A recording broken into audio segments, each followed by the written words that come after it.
Almost everyone on the planet has heard of the iconic ship Titanic. It was a White Star Line passenger liner that sank in the North Atlantic Ocean on April 15, 1912, after colliding with an iceberg on her maiden trip. The RMS Titanic was sailing from Southampton, England to New York City at the time. Throughout the cruise, the ship's wireless radio operators received iceberg warnings. Unfortunately, it was unable to escape colliding with an iceberg. Here are some facts about the Titanic accident that you may not be aware of. One ship musician wasn't declared dead until 2000. The Titanic was a well-known ship because it was the largest ship afloat at the time it was built. When designing the ship, shipbuilders kept high society passengers in mind. So a ship carrying the world's richest man would undoubtedly have musicians on board. Roger Marie Bricout, one of the musicians on board, perished along with the other musicians in the disaster. Unfortunately, France got no documentation of his death, and in 1913, the French army viewed him as a deserter due to his disappearance.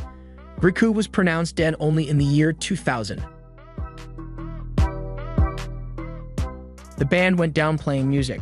While the aristocracy on board the Titanic have been at the center of most of the tragedy's history, there is a lesser-known genuine story of an amazing occurrence that occurred during the sinking. When the ship hit the iceberg in the early hours of April 15, Wallace Hartley, an English violinist and bandleader, gathered his orchestra and made their way to the main deck to entertain the terrified passengers. Even as the ship split in half and people were being thrown forcefully into the seas, the band did not stop playing. They kept going till the overwhelming ocean drowned them.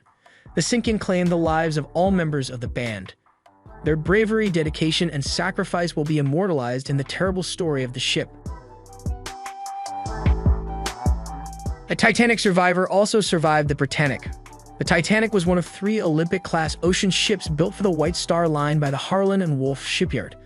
All 3 were built with one goal in mind: to provide White Star Line a competitive advantage in the transatlantic passenger shipping sector by becoming the largest and most luxurious passenger ships at the time. Although the Olympic survived for 24 years before being retired and scrapped, the Titanic and the Britannic met with calamity. Violet Jessop, an Irish nurse, was 28 years old when the Britannic sank off the coast of Greece in the Aegean Sea after colliding with a German mine. Violet jumped into the ocean in an attempt to avoid what was about to happen and was sucked under the ship's keel. She was hit in the head by the propellers, but she claimed she was able to survive due to her thick hair. Except that Violet Jessop was also aboard the Titanic when it met an iceberg and perished. This case appears to be an ordinary survival story. She was one of the 710 passengers saved by the Carpathia after being lucky enough to gain a spot on one of the lifeboats. A rumor claimed a man escaped the sinking by dressing as a woman. Every big event will almost certainly be followed by legends. Human history has taught us this, and the Titanic story is no exception. According to legend, an adult male passenger survived the Titanic's sinking by dressing up as a lady.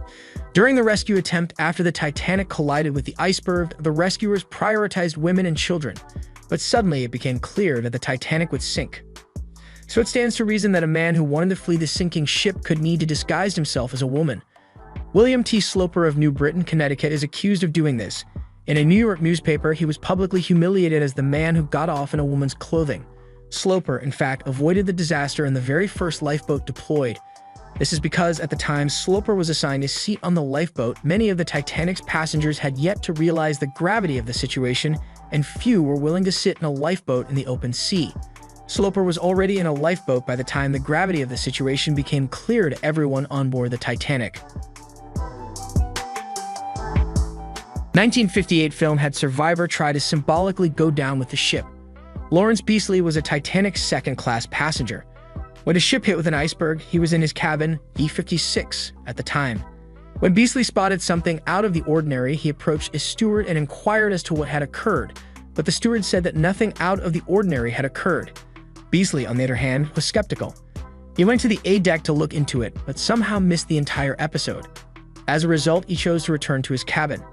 He noted that despite the stairs appearing to be level, his feet missed and did not land where they were meant to as he attempted to descend them.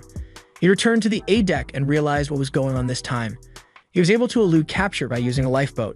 After surviving the accident, Beasley authored a best-selling book about his experience, The Loss of the Titanic. Beasley would also be noted for an incident that occurred during the making of A Night to Remember, a film about the Titanic disaster. When the sinking scene was being filmed, Beasley, who was present, attempted to drown himself in order to symbolically go down with the Titanic ship. However, because of the ramifications, the film's director, Roy Ward Baker, did not allow this to happen.